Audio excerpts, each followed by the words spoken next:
And welcome everybody. I'm Marc David, founder of the Institute for the Psychology of Eating. Here we are in the Art and Science of Food and Body Coaching online summit. And as you know, the purpose of this summit, what we're doing is we're checking in with practitioners and thought leaders who are very adept at working with people one-on-one, who have a skill, who have insight, who have a certain degree of mastery. And I am absolutely thrilled to be introducing many of you to Mary O'Malley, and some of you might know her already. Welcome, Mary. Oh, I'm so glad to be here, and we have musical accompaniment. Ah, how perfect. It is heralding the start of our conversation. Yes. I just want to brag about you for a moment or two here. So I think it was about maybe 13 years ago, I somehow discovered a copy of your book, Mary O'Malley's The Gift of Our Compulsions, and it was in my possession. I had no idea how and I'm a little bit of a book nerd. You know, I buy the books I want, I read them, and I literally had no idea where this book came from. And I read this book and I thought, oh my goodness, it is a game-changing book about compulsions. And, you know, I've been following Mary's work ever since. She's written another book, What's in the Way is the Way. I consider Mary a brilliant voice in the realm of compulsions and just more than compulsions, just how we can be better humans on the journey and deal with the challenges that come up. So I think a great place to start, Mary, just might be your journey with compulsions and how you've come to this place where you are, being a teacher, being a thought leader here, being somebody that works with other human beings. Just what a journey. Yeah. So the Reader's Digest synopsis is that we are all bruised when we're young. I mean, that, you know, even if our parents loved us, you know, it seemed that we have to take on the sacred wounds. And I was deeply bruised when I was young. I had the kind of childhood that I wouldn't wish on anybody. And my first memory, although it may have started before then, of being compulsive was eating bags and bags and bags of candy, hidden under this little vanity that had a skirt in my bedroom. And I would go to the kitchen and steal my father's candy and then go into this vanity and just eat and eat and eat. And then I got the message that I was too fat.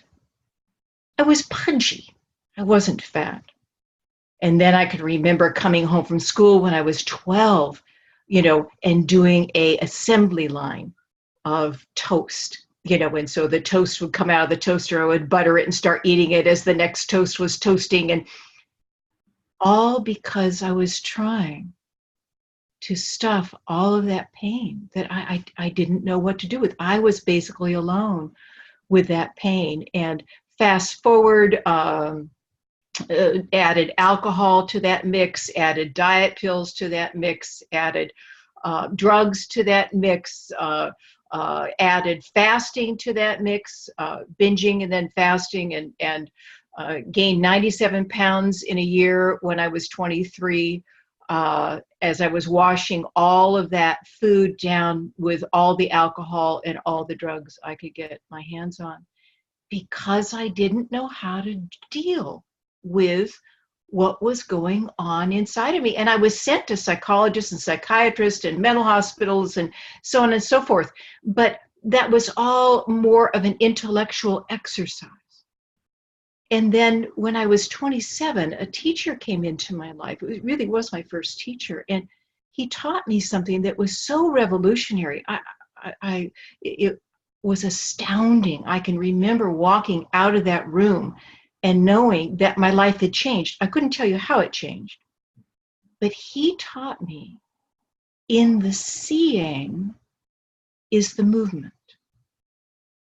In other words, everybody had tried to fix me. I had tried to fix me. I had tried to control my compulsions. That got me into gaining 97 pounds in a year, because what we try to control controls us. And here was this novel idea that there was nothing inside of me that needed to be fixed or controlled or changed,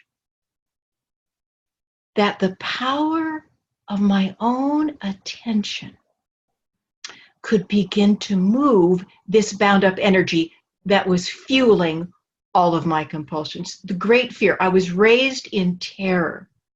The great despair, the despair of being all alone. The great self-judgment, at myself. Because when a child is deeply wounded, all a child assumes is they did something wrong. So this little nugget, it wasn't taught with great heart. And so I tried to do it for many years and was basically a failure at it. And until I met a man called Stephen Levine, who has written many books on death and dying, but really writes about how to be fully alive. And he was the person that showed me the pathway back to my own heart. And whenever we're compulsive, whether we're compulsive about food or picking our fingernails or the internet or texting or shopping or whatever, what we're really longing for is to come back into a deep, abiding, love-filled relationship with ourselves. That's when my relationship with my compulsions began to change. And I call this, in fact,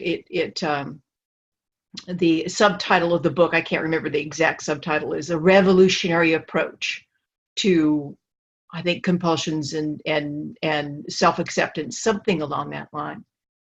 That here, all of a sudden, I began to see that my compulsions were not something that was wrong about me. I was not wrong about being compulsive. And that trying to control them only amplifies it. I think it was Einstein. I won't remember the quote exactly right, but it's something along this line. If you try to solve a problem at the same level it's been created, you only create more problems. That's what happened to me. I fought my compulsions for years. So with this combination of what I learned all those years ago, I call it curiosity. In the seeing is the movement. To begin to understand that whenever we're compulsive, it's the act of turning away from ourselves.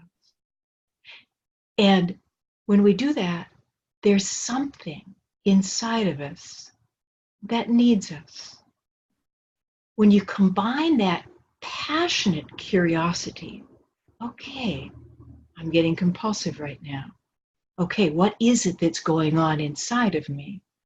With great heart, you begin to actually heal this, our addiction to compulsions, which, as I say in the book, our core compulsion is to struggle. And all the other compulsions are an attempt to numb out from that. So I self-published before my publisher picked it up. And the title of the self-published book was Healing and Being Healed by Our Compulsions. And I have found that to be so true. I work with people for over 30 years, that our compulsions are here not as an enemy, not as something bad or wrong that needs to be gotten rid of, but our compulsions are our ally. They're our guide back to ourselves and back to a deep and abiding, wondrous relationship with life. And my body has stayed the same way. I don't drink, I don't do drugs, I haven't for decades. But my body has stayed the same way for a number of decades now. And I eat what I want to eat. I do keep a very fine European bittersweet chocolate bar in my cupboard. because I want my compulsive part to know that I'm not here to control it. I'm not here to deny it. And I do enjoy a piece of chocolate. If you would have told me that all those decades ago, that I would have a chocolate bar at my house that sometimes stays there for weeks, I would have laughed hysterically. But sometimes I want more than a piece. And then I know there's something inside of me that needs me. And that is what has healed all of this great trauma from a very challenging childhood. And now I live in my heart. So 3 cheers for compulsions. Hey. Right. Well, there's the rub right there, because so many of us are conditioned to believe that these compulsions, these things I'm compelled to do, to eat this, to do that. And I say I don't want to do this, but yet I do it anyway, and I can't seem to stop myself. So what we're taught is, well, that's the enemy. And exactly. You got to fight it. You got to beat it up. You have to somehow overpower it. And here you are saying something rather the opposite.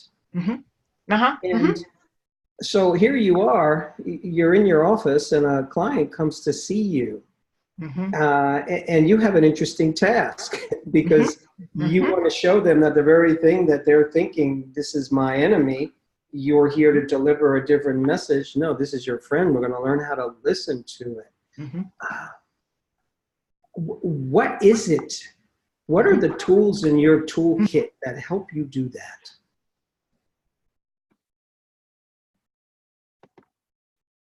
So it all begins with listening.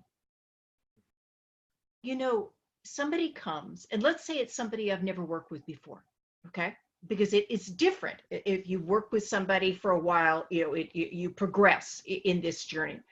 And I call it the journey of engagement. What we've mainly done with compulsions is management. And I'm not knocking that. You know, you know, if people are going to OA or AA or NA or whatever, you know, we're not knocking management. We're just beginning to add engagement, listening. So it begins by listening to the person. And I say, tell me about your journey with compulsions.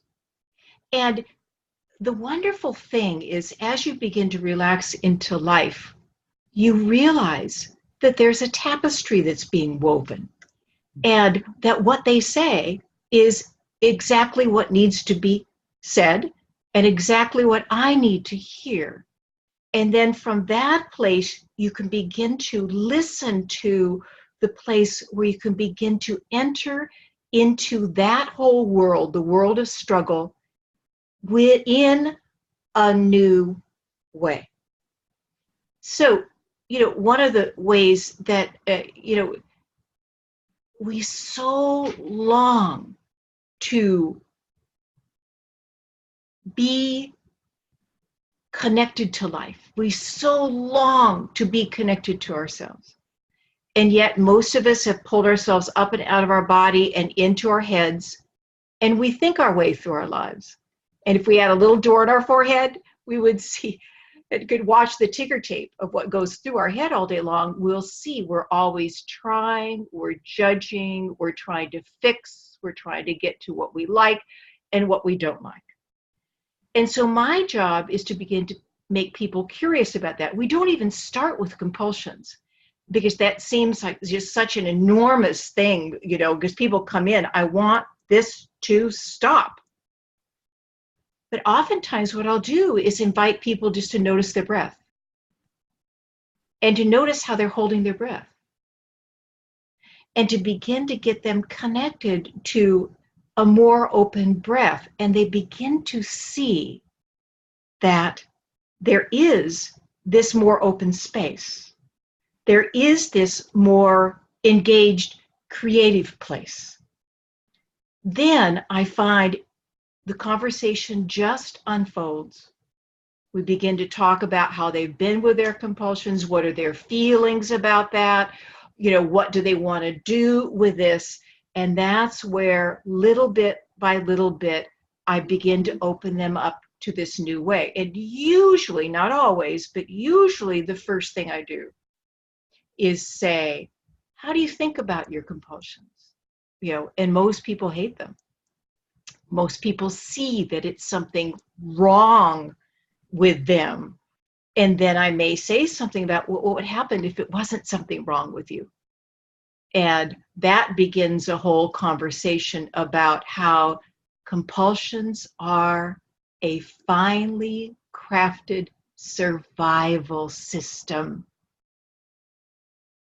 that we use to manage our experience. Because when this stuff was getting frozen inside of us, let's take an example. So my mother decided that my father was trying to make her go insane. So when they separated when I was 10, she decided, my father was a very powerful lawyer, she decided that my father hired somebody that whenever we would leave the house, this person would come in and move something. So we would come home and one of us left a spoon on the counter, you know, on the way out to school in the morning. And my mother would walk in and say, oh my God, Kilroy. That was the name of this imaginary person. Kilroy was here. So I share that story to get a sense of the terror that I lived in. And then when everything is crazy in your family and nobody's talking about it, the child takes responsibility for that. The child feels like they have done something wrong. So my primary experience of life was dread.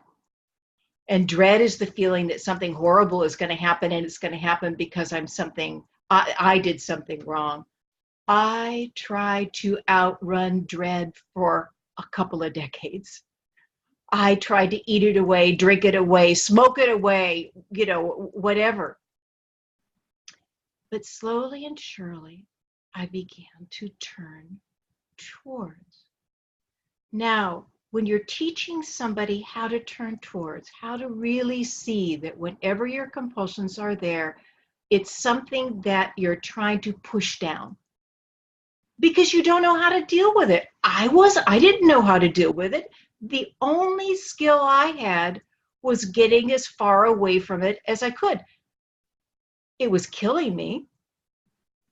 I did try to kill myself 3 times in my mid-20s. But it took me a while to see that turning away only leads to more suffering. How to teach a person how to turn towards, that's why I wrote the book and why I have an online course and all that, because we are terrified of that, Mark. The last time that we were with ourselves, our hearts were broken. It was hard. It was just very hard. An example I love to give is that your older sibling stole your toy and was taunting you with it. And you just go crazy and you start screaming and hitting and you finally bit him.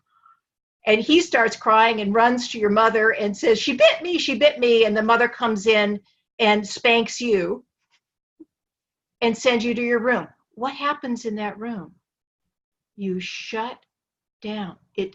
There's nobody there present for yourself. That's the stuff that fuels our compulsions. This energy that we didn't know how to deal with it, except to stuff it. So we continue to stuff it as we get older. So we need to make it safe. And that's why I start with the breath. To make it safe for people to begin to even contemplate turning towards. Because there's a system in here that says, don't you remember, if we are actually here with ourselves, we'll die. Because it felt like that when we were young. And so it really, truly is an art. And we start with the body. we start with just noticing. We may be talking for a while, and then I say, okay, well, notice your breath again. Are you holding your breath? No judgment. Just be fascinated by that. Isn't that interesting? You hold your breath, and you probably hold your breath a lot. As people begin to become connected to their bodies, then they begin to realize that all of this stuff that was stuffed shows up as cricks in our neck, or lumps in our throat, or aches in our jaw, or tension headaches, or elephants sitting on our chest, or knots in our stomach, or aches in our back, or feet that we can't ever really even let relax because we're gripping on. That's where we begin. We don't begin with the feelings, because it takes a while to learn how to stand with a feeling rather than running away from it or getting seduced into it. But as Stephen Levine said, our body is solidified mind. Our body expresses all of these holdings that fuel our compulsions. And so we begin with the breath, and then we begin with the safety of just beginning to notice. I oftentimes invite people to spend just a few minutes before they get out of bed in the morning and just notice their body under the safety of their covers, you know, the warmth of the bed. You're not yet in the busyness of the day. Just notice. Are you holding your breath? What's going on with your feet? You know, what is that? What's going on with that crick in your neck? What we're doing when we do that is we're beginning to develop our curiosity, but with things that are not very loaded. Mm-hmm. And then slowly we develop that capacity to bring that curiosity into what fuels our compulsions, and we're not swept away by it. We are actually present for it. And that's what my first teacher said: in the seeing is the movement. The power of your attention to dissipate this held energy that fuels our compulsions. We're only beginning to realize the phenomenal power of our own attention to heal. Mary, you're reminding me how I think for a lot of practitioners, we are taught in so many ways to be a head that communicates to another head. And it seems that our compulsions can often have us sort of stand outside our body, leave our body, abandon the body, not be present in it.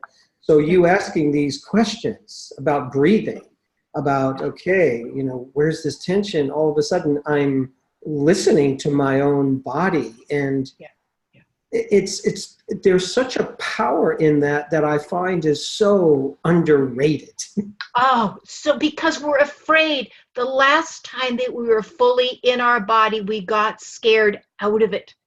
Just think about what that was like when your brother was taunting you, and then you got spanked, and then you got ostracized and went to your room. You know, that may not have happened to the people that are listening, but things like that happened over and over again. So we rose up out of our body. It becomes a vehicle for maneuvering through life. Oh my God, we're cut off from its wisdom. There's a wonderful James Joyce quote, Mr. Duffy lives a short distance from his body. Mm-hmm. I love that. So much of beginning this journey back to ourselves and using our compulsions as our guide is befriending the body. And the breath can help immensely in that, because it's just a phenomenal tool for healing. What are some of the other questions you find yourself asking clients that have power for you, or that give you information, or give you insight, or give you wisdom? Questions that you find yourself returning to? Yeah. It's so important to hear their story. They have a story. They have a journey and a story laid over the top of that. And so as I progress, with someone, I really invite them to begin to keep like a journal, and at the beginning, usually the only time they can begin to become curious is after a wave has passed through. Let's say that, you've been called on the carpet at work, and shamed in front of everybody, and in a very similar way that your father shamed you when you were young, and you find yourself going to your car, and by God, you go to the fast food restaurant and you buy 2 of everything, because this is this pain that's gotten woken up. And so then you go home and you inhale everything, and then you're just sitting on the couch and you feel absolutely horrible. That's the time where what I call engagement can begin to come. Curiosity. At the beginning, it's curiosity with heart, but at the beginning we can only usually muster curiosity. So what do we usually do after we become compulsive? And maybe we drank and then woke up the next morning with a hangover, or, I don't know, maybe we went out and stole some things, at the store. Usually what we do is we judge ourselves. God, I did it again. I said I would never gonna do it. I tore up my credit cards, so on and so forth. Despair. Oh my God, I'm never gonna get through this. I'm a failure. Everybody else can do this. I can't. But what would it be like in that moment if you just used your mind, used the attention in your mind to just notice what it is like to have overeaten or overdrank or, smoked 4 packs of cigarettes or whatever? That's when we begin to add engagement. And that's where I ask people to keep somewhat of a journal, that after a wave has passed through. That's usually where we start. With some people, we can start, in the middle or at the beginning of the wave. But to begin to describe to me what that's like. When they begin to see that they're not being made wrong,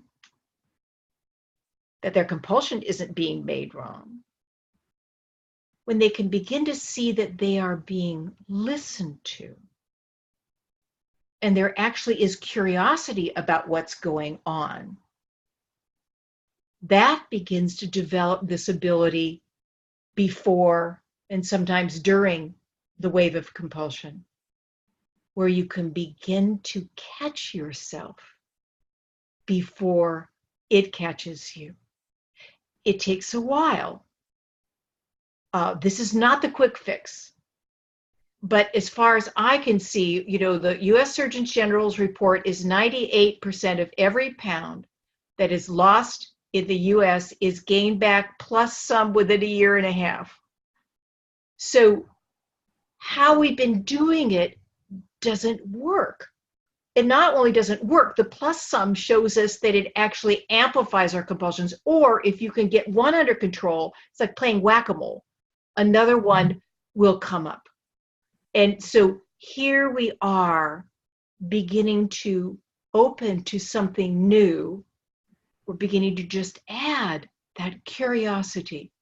And so people then bring in their journal, and then we talk about it, and they begin to get that sense of what it's like to bring engagement to it. And it's so exciting when they begin to come out from underneath, this is something wrong with me and I got to control it, and why can't I control it, and and this is bad and wrong and I don't want anybody to know about it. Oh my God, this becomes your ally, and it's so exciting to see that catch on with something. In a way, one way of saying it is that you're introducing a new voice or a new conversation, because the old voice or the old conversation, as you mentioned, was, here I am. I've gotten caught in this compulsive act. I did the overeating, I did the binge eating, whatever it is, and now I'm self-judging. Now I'm self-attacking. I go into this conversation, which for most people is torturous, and it's potentially lifelong. And it fuels the next wave of compulsion. Yes, because I'm so upset, I'm so stressed, I'm so anxious. How do I regulate that? My compulsion. Because that's the only option that we've had. We either, to try to control it, to try to stop, and then, the statistics show it doesn't work. And yet I used to feel everybody else could do it. What was wrong with me? So now we're putting a new message out there. And it is the message of the aware heart. Now, I hesitate a little bit to say that. Most people think of the heart as this mushy thing. Science has now shown that our main brain is our heart. That we have 3 brains: head brain, heart brain, gut brain. There's a lot in the news now about the gut brain. We live mainly in the head brain. But the heart brain is our main brain. It is our home. And just what popped up is the Little Prince. It is with the heart that one sees rightly. What is essential is invisible to the eye or to the mind. And so this work is about learning the language of the aware heart. It's inclusive. It's not exclusive. It doesn't fight with things. It understands that fighting with something, you only empower it. And yet, like with all languages, we need to learn it. We need to practice it. But I think that 2 of the core things that I've heard over the years when people hear of this approach, that I hear back, oh my God, this makes so much sense. And the other thing is, this has changed my life, because we've gotten caught in this, what I call the bubble of struggle, and it cuts us off from life. And now our compulsions are an invitation to come back to the intelligence, to the wisdom, to the support of the aware heart that doesn't judge anything. It is a new language for us to learn. It is a new place for us to think from. And we're so conditioned to, once again, interact from the head brain, because that's what controls everything, and that's command central. And the heart does think so differently. And I often find that people, the people that I've worked with over the years, they are far, far, far, far more generous and compassionate to those around them than they will be to themselves. It's kind of remarkable. Yeah. And if we look, you will see that a child is vulnerable. For heaven's sakes, a child is, the adults when we were young, if they were the same relative size to us when we were little, they'd be 17 and a half feet tall and weigh 900 pounds. And they had all the power, right? And so we're just very, very vulnerable. And we need these adults in order to survive. We know that. And we need to purchase a connection. That's what most parenting is about you need to be what I need you to be. And so we learn how to pretzel ourselves into what is needed in order to purchase this connection, which is essential for survival. And so when a child is in an environment where there's not a lot of connection, in fact, there's really bad connections. All of us were raised in a family that didn't have enough connection. That's just where humanity is right now. But many of us also had very bruising connections. What a child does is they feel they are to blame because a child is the center of the world. So here, this whole conversation in our minds starts, it gets embedded with this idea that there's something wrong with us and we need to be better or different than what we are. Oh my God, if that's not a fuel for compulsions, I don't know what is. And so I got to the place where the self-hate was so strong, I even broke my own arm once. I mean, I didn't even have self-hate. I had self-revulsion, because commensurate with the level of abuse you experience when you were young is the level to which that story in your head will get started. And I was drunk and I was mad at myself and I went to hit the bed and there was a duvet cover across the board on the end of it. And I hit it with my arm. It felt good to hurt myself. That's the extreme level of self-judgment that we all carry.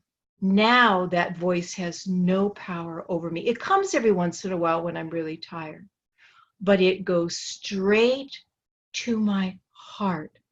So it no longer fuels our compulsions. So I'm so glad you brought this up, because really, truly, another core thread that I work with people is getting to know how they judge themselves. And we are unmerciful.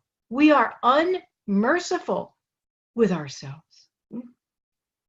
And I think when we point that out to people, and when we make it human for them, yes, and it's you started out by saying how you listen to a person's story, and what I heard you say in that, you're listening to all their story. Yes, their life journey. Yes, the details. Their compulsion is part of their story, yes. and you're making their story good, even the compulsion in it, serving a purpose. It seems to me, it seems to me these days we are almost conditioned, taught somehow to sort of curse our own journey, to curse our own story. And at some point we have to make that journey right. I wrote this many, many, many years ago, and I calligraphied it, and it's in the wall behind my toilet in my bathroom. It's a very profound place, because that's the place of letting go, right?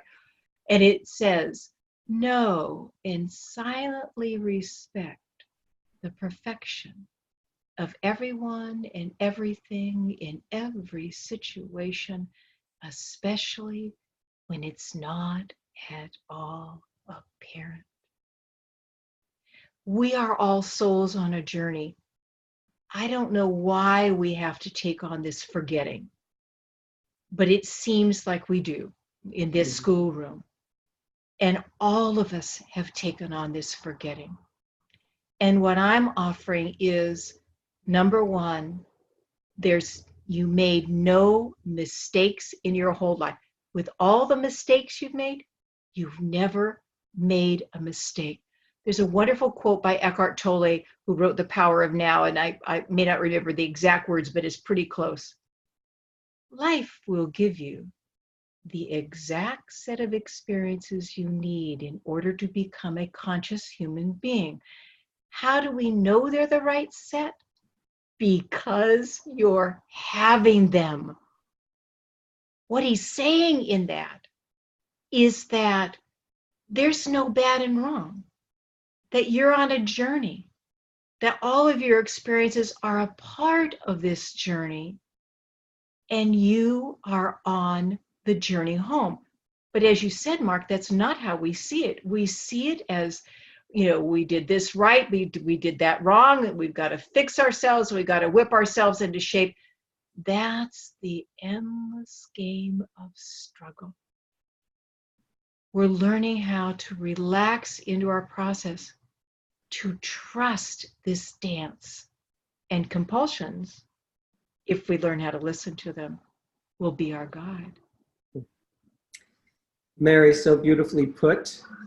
I would love to say let's put the cherry on the cake right there, and I just want to say just a big thank you, but actually I have a little more thank you. But tell us first, if people want to learn more about you, your work, what you're up to, how do people find you?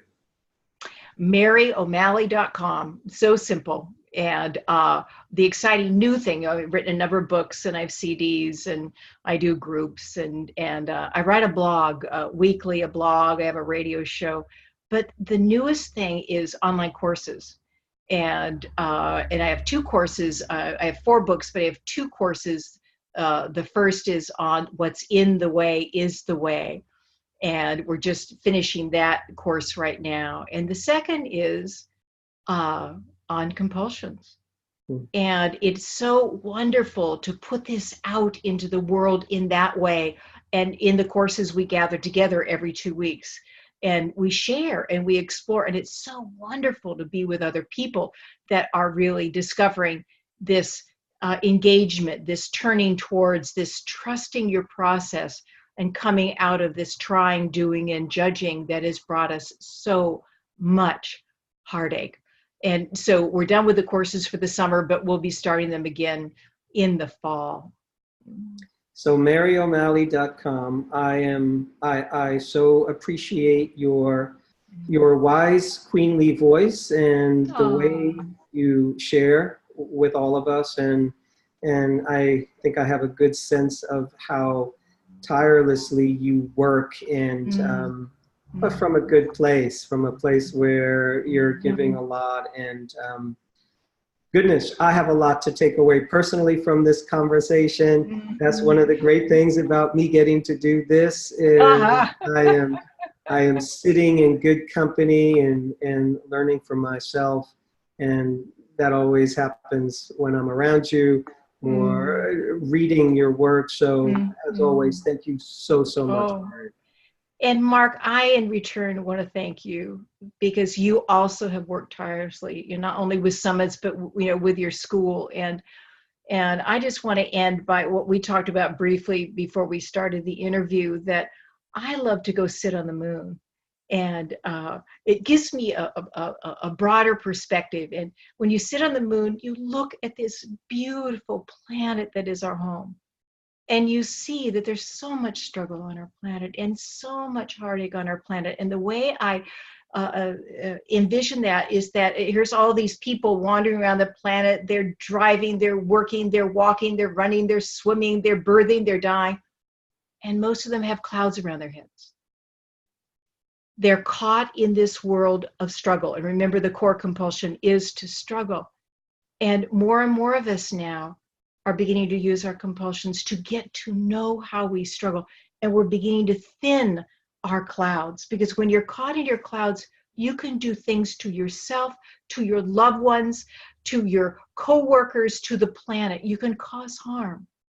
But when you thin the clouds, there is this exquisite creation in front of you, whether it's a human being, a flower, or the planet, and you can no longer act in ways that bring harm. And so with this image, what I see is more and more people are thinning their clouds, and then they go and they're present for another human being, and their clouds thin. And I see this just cascading all across our planet. So yes, we are here to heal our struggles. But as we heal our struggles, we become a part of the healing of our planet. So thank you for how you serve. Mary, thanks so much again. Much appreciation. And thank you everybody for tuning in. I appreciate your time and effort. And there's way more to come in this online conference. And I hope to see more of you all. Take care, everybody.